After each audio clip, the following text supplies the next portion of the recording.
আসসালামু আলাইকুম, welcome back to my channel. নতুন একটি বেবি ফুড রেসিপি দেখার জন্য সবাইকে আবারও ওয়েলকাম জানাচ্ছি।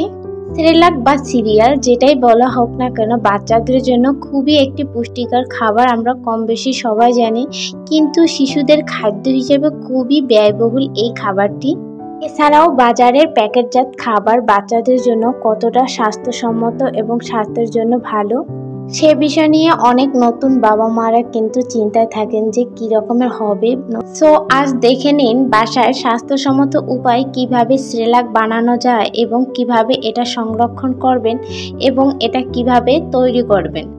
এই ঘরোয়া সেরেলাক কিন্তু বাচ্চাদের দ্রুত ওজন বাড়ায় ও ব্রেন ডেভেলপমেন্টে হেল্প করে, এবং যেসব বাচ্চাদের মুখে রুচি এবং পুষ্টিহীনতা ভোগে, তো তাদের জন্য খুবই উপকারী একটি খাবার। কথা না বাড়িয়ে চলে যাব মূল রেসিপিতে।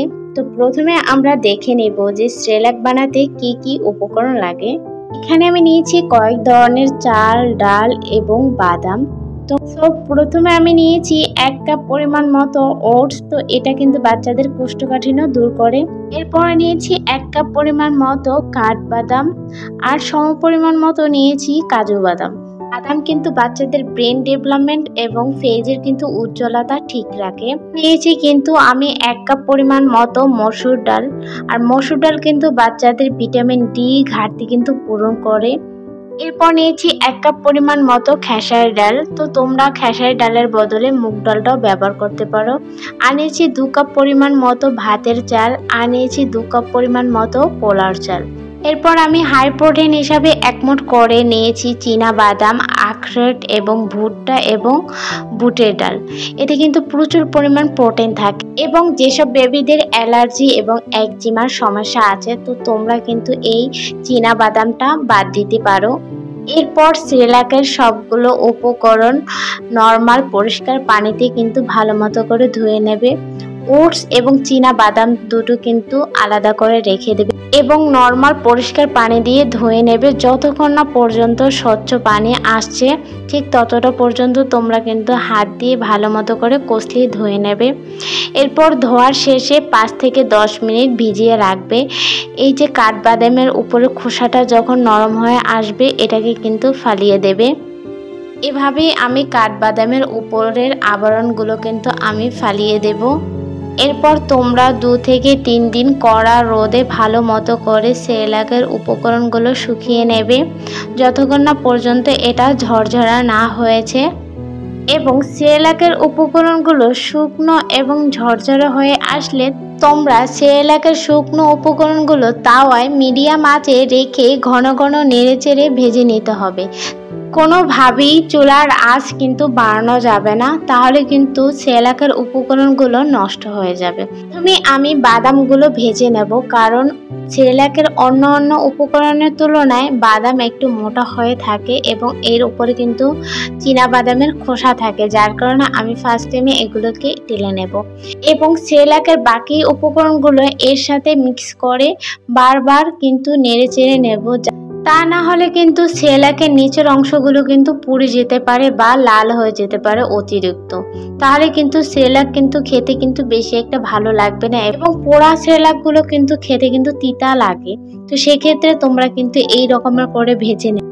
আমি সবগুলো উপকরণ ব্লেন্ড করে নেব।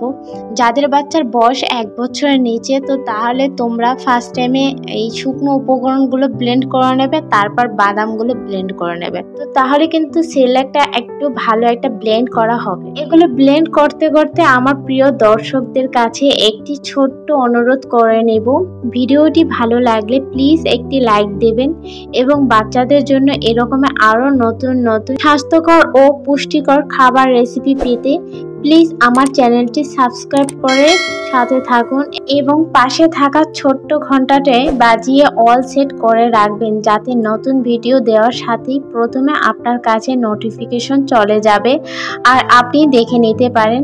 ইতিমধ্যে যারা আমার চ্যানেলটি সাবস্ক্রাইব করছেন, অবশ্যই আপনাদেরকে জানাই অসংখ্য ধন্যবাদ। ব্লেন্ড করা হয়ে গেলে আপনারা চেষ্টা করবেন বায়ু নিরোধ একটি বক্সে বা কাচের বক্সে সংরক্ষণ করতে। এটা কিন্তু আপনারা 1 থেকে 1.5 মাস পর্যন্ত কিন্তু বাচ্চাদেরকে খাওয়াতে পারেন নর্মাল ফ্রিজে রেখে। তো চলুন সেরেলাকটা কিভাবে তৈরি করতে হয় তো সেই প্রসেসিংটা আপনাদেরকে দেখিয়ে দিচ্ছি। প্রথমে আমি একটা প্যান নিয়েছি, তো এর ভিতরে আমি দিয়ে দেব 1 কাপ পরিমাণ মতো গরুর দুধ। তো তোমাদের বাচ্চার বয়স যদি 1 বছর নিচে হয়ে থাকে, গরুর দুধের বদলে কিন্তু তোমরা 1 কাপ পরিমাণ মতো পানি নেবে। এরপর আমি যতটা পরিমাণ মতো গরুর দুধ দিয়েছি ঠিক তার হাফ পরিমাণ মতো আমি পানি দিয়ে দেব। এরপর আমি দিয়ে দেব 1 টুকরো তাল মিষ্টি। তোমাদের বাচ্চার বয়স যদি 1 বছর নিচে হয়ে থাকে তো সেক্ষেত্রে তোমরা খেজুর চিনি বা খেজুর গুড়টা দিতে পারো। এরপর আমি দিয়ে দেব 1 চামচ পরিমাণ মতো সেরেলাক। তো এটা কিন্তু দেওয়ার সাথে সাথে কিন্তু ভালো মতো কিন্তু নাড়াচাড়া দিতে হবে, তা না হলে কিন্তু এটা কিন্তু দলা পাইকে যেতে পারে ভিতরে। তো সেক্ষেত্রে ভালো মতো কিন্তু তোমরা এটাকে কিন্তু নাড়াচাড়া দিয়ে নেবে যাতে কোনো প্রকারের দলা না পেকে যায়। একটু সামান্য সেরেলাকের ঘনত্ব হয়ে আসলেই কিন্তু তোমরা এগুলো কিন্তু তুলে নেবে এমতো অবস্থা, না হলে কিন্তু সেরেলাকগুলো অনেকটা ঘনত্ব হয়ে আসবে যখন ঠান্ডা হয়ে আসলে। তো তোমরা তোমাদের বাচ্চাদের প্রয়োজন মতো ঘনত্বটা বাড়িয়ে এবং কমিয়ে নিতে পারো। তোমরা ফার্স্ট টাইমে যদি এই সেরেলাকটা দিয়ে থাকো তাহলে 1 থেকে 2 চামচ পরিমাণ মতো দিবে এবং 2 দিন পর্যন্ত অপেক্ষা করবে। যদি এটা হজম হয়ে যায় তোমার বাচ্চাদেরকে তাহলে কিন্তু এটা কন্টিনিউ করে নিতে পারো।